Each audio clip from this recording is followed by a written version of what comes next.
ఇటు వాయుగుండం నేపథ్యంలో తెలంగాణలో పలు ప్రాంతాల్లో భారీ వర్షాలు కురుస్తాయని వాతావరణ శాఖ హెచ్చరించింది. నేటి నుంచి 3 రోజుల పాటు పలు ప్రాంతాల్లో అతి భారీ వర్షాలు కురిసే అవకాశం ఉందని తెలిపింది.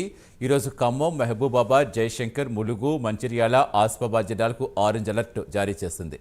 ఈ జిల్లాల్లో అతి భారీ వర్షాలు కురుస్తాయని హెచ్చరించింది. మంచిర్యాల, ఆసిఫాబాద్ జిల్లాలో అతి భారీ వర్షాలు మంగళవారం ఉదయం వరకు కొనసాగుతాయని హెచ్చరించింది. లోతట్టు ప్రాంతాల్లో వరదలు వచ్చే అవకాశం ఉందని ప్రజలంతా అప్రమత్తంగా ఉండాలని సూచించింది. పూర్తి వివరాలు ఇచ్చేందుకు మా కరెస్పాండెంట్ కుమార్ జనతన్. కుమార్, ఇప్పటికే వరదలతో తీవ్ర భయాందోళన చెందుతారు ప్రజలంతా. మరోసారి అతి భారీ వర్షాలని చెప్తోంది. ఏ ప్రాంతాలకు ఇంకా ఎక్కువ ఎఫెక్ట్ కనిపిస్తోంది? Thank you Satish. తెలంగాణ రాష్ట్ర వ్యాప్తంగా మరొకసారి ఏదైతే భారీ వర్షాలు కురుస్తాయంటూ కూడా ఇప్పటికే వాతావరణ శాఖ అయితే హెచ్చరిస్తుంది. రాష్ట్రంలో 4 రోజుల పాటు భారీ నుంచి అతి భారీ వర్షాలు కురుస్తాయని వాతావరణ శాఖ అయితే వెల్లడించింది. ముఖ్యంగా ఈ తెలంగాణకు సంబంధించి ఆసిఫాబాద్, మంచిర్యాల జిల్లాలో అతి భారీ వర్షాలు కురిసే అవకాశం ఉందంటూ కూడా ఇప్పటికే వాతావరణ శాఖ అయితే హెచ్చరిస్తుంది. ఈ రోజు నుంచి 2 జిల్లాలకైతే ఆరెంజ్ అలర్ట్ అయితే జారీ చేసింది. మరో 6 జిల్లాలకు ఎల్లో అలర్ట్ కూడా జారీ చేసింది.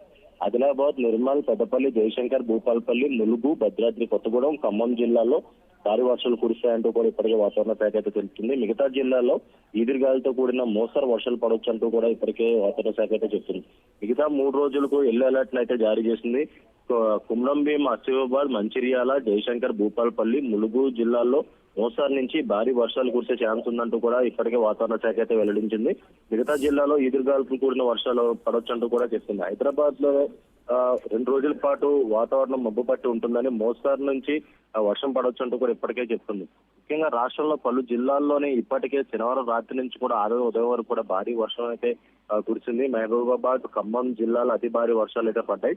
భద్రాద్రి కొత్తగూడెం, వికారాబాద్, రంగారెడ్డి జిల్లా అధిక వర్షపాతం కూడా నమోదైంది. అత్యధికంగా ఖమ్మం జిల్లాలో కల్లూరు, మహబూబాబాద్ లోని 11.5 సెంటీమీటర్లు వర్షపాతం అయితే రికార్డ్ అయింది. రంగారెడ్డి జిల్లాలో అమన్గల్ లోనే 10.9 సెంటీమీటర్లు, అలాగే మహబూబాబాద్ జిల్లా బయ్యారంలో 10.6, ఖమ్మం జిల్లాలో 10.3, ఖమ్మం జిల్లా వైరాలో 9.1, వెంసూరులోని 9.1, మహబూబాబాద్ జిల్లా నెలకుదురులో 8.8 ఈ తరహాలో ప్రస్తుతం ఏదైతే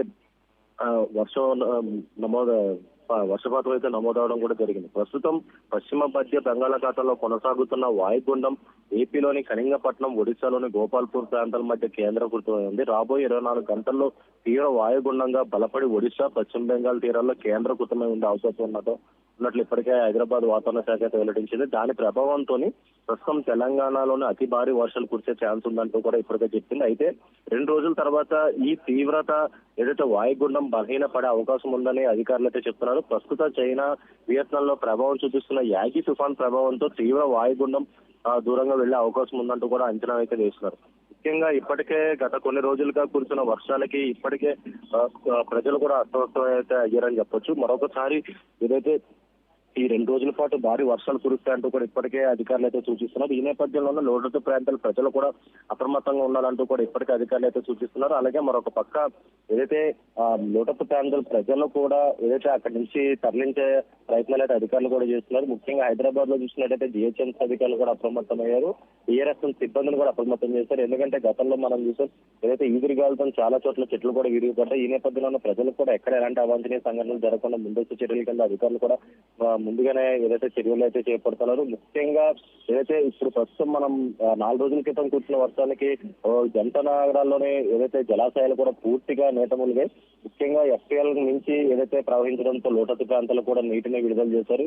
అలాగే లోతట్టు ప్రాంతంలో ఉన్న ప్రజలను కూడా అక్కడి నుంచి ఖాళీ చేసే ప్రయత్నాలు అయితే చేస్తున్నారు. ముఖ్యంగా ఈ వర్షాల దాటికి అనారోగ్యపడే అవకాశం ఉన్న నేపథ్యంలో ముందస్తు చర్యల కింద అందరూ మెడికల్స్ కూడా దగ్గర పెట్టుకోవాలంటూ కూడా ఇప్పటికే వాతావరణ శాఖ అధికారులు అయితే హెచ్చరిస్తున్నారు.